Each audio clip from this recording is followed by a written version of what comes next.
11월 27일 강아랑이 전해주는 정치권의 뜨거운 말말말 강아랑의 정치랑입니다.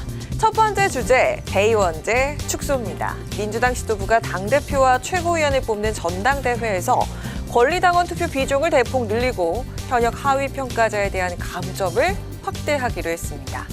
현재 권리당원 60표에서 70표까지가 대의원 1표에 해당하는 점을 고려하면 권리당원의 표 가치를 3배 이상 높인 셈인데요. 지도부를 중심으로 전당대회 대의원제 축소 절차가 진행되자 비명계에선 이재명 사당화의 완성이란 비판이 터져나오고 있습니다. 임명을 요구한 한 비명계 의원은요, 이른바 강성 지지층인 개딸의 영향력을 키워서 내년 8월 전당대회에 또 출마하겠다는 행보 아니냐고 목소리를 높였습니다. 자, 이런 지적에 권칠승 수석 대변인은 20대 1 정도는 당내 공감이 되는 범위라고 판단했다며 선을 그었습니다. 이재명 대표도 표의 등가성, 중요성을 강조했습니다. 민주주의 사회에서 표의 등가성은 매우 중요한 가치입니다. 대의원과 권리당원의 1인 1표제에 대한 열망이 매우 큰 건 사실인데 그 방향으로 가야 하긴 하겠지만 한 번에 넘어서기는 어려운 벽이어서 한 걸음씩 이렇게 점진적으로 바꿔나간다는 점들을 좀 이해하고 좀 용인해 주시면 좋겠습니다. 이 대표는 대의원과 권리당원의 비중을 1대1로 가야 한다고 강조하는가 하면 김영길 반발에 대해선 충분한 협의와 논의를 거치겠다고 답했습니다. 해당 안건은 다음 달 7일 중앙위원회에서 의결되면 최종 확정이 되는데요. 비명계 등 일각에선 중앙위원회 투표 절차 자체를 부결시키자는 주장을 펴고 있어서 논란은 계속될 것으로 보입니다.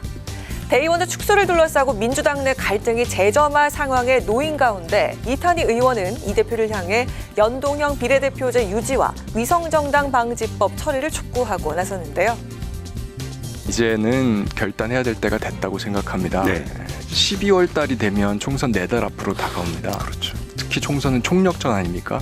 전쟁을 치러야 되는데 틀조차 우리가 만들지 못하면 나중에 선거 전략에서 혼선이 크게 발생합니다. 네. 좀 리더가 결단을 해주는 게 전 필요하다고 생각하고요. 지금부터는 리더의 시간이라고 저는 생각합니다. 비명계 반발에도 불구하고 대의원제 축소 결단을 내린 이재명 대표. 하지만 연동형 비례대표제 유지와 위성정당 금지 입법 처리를 놓고 또 한 번의 결단 기로에 놓여 있는 상황이죠. 시간은 총선을 향해 흘러가고 결단을 내려야 하는 이 대표 고민은 더 깊어지고 있습니다. 두 번째 주제 보겠습니다. 종로는 누가입니다. 부산에서 3번이나 국회의원에 당선된 하태경 국민의힘 의원. 오늘 기자회견을 열고 내년 4월 총선에선 부산이 아닌 서울 종로에 출마하겠다고 밝혔습니다. 종로에서 힘차게 깃발을 들고 우리 당 수도권 승리의 견인차가 되겠습니다. 종로를 빼앗긴 채로는 수도권 정당이라고 할 수 없습니다. 우리 당이 종로에서 패배하면서부터 수도권 의석이 줄어들기 시작했고 국회 과반 의석수도 급격히 무너졌습니다. 이것이 종로를 반드시 사수해야 하는 이유입니다.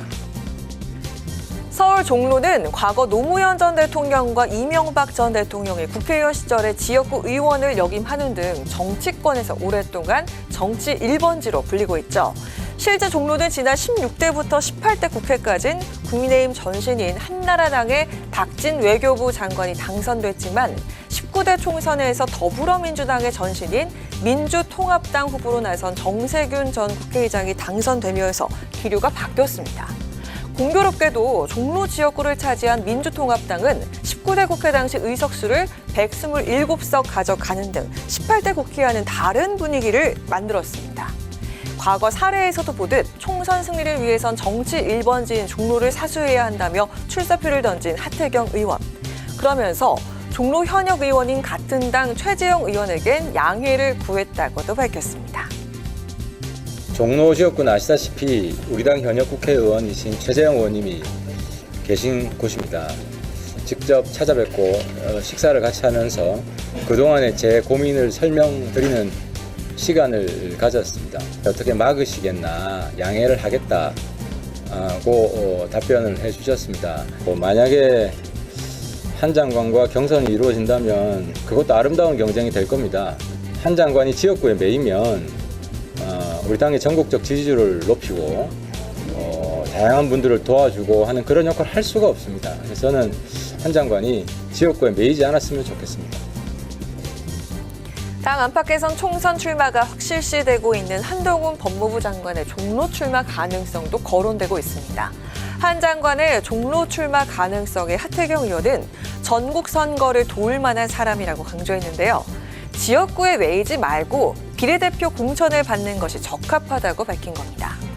지난 3월 종로 국회의원 재보궐선거에서 당선된 최재형 의원, 한동훈 장관 출마설과 하태경 의원의 출사표에 대해서 의연한 소감을 내비쳤는데요. 내년 총선에 임하는 각오를 더 다지겠다고 밝히는가 하면 종로는 정치 1번지란 사실이 변함없는 것 같다면서 선의의 경쟁을 예고했습니다. 대한민국 정치의 상징인 종로 1번지를 두고 벌써부터 경쟁이 후끈 달아오르고 있습니다. 종로 1번지의 주인공은 어느 당에서 차지하게 될지 더 기대감이 높아지고 있습니다. 지금까지 강아랑의 정치랑이었습니다.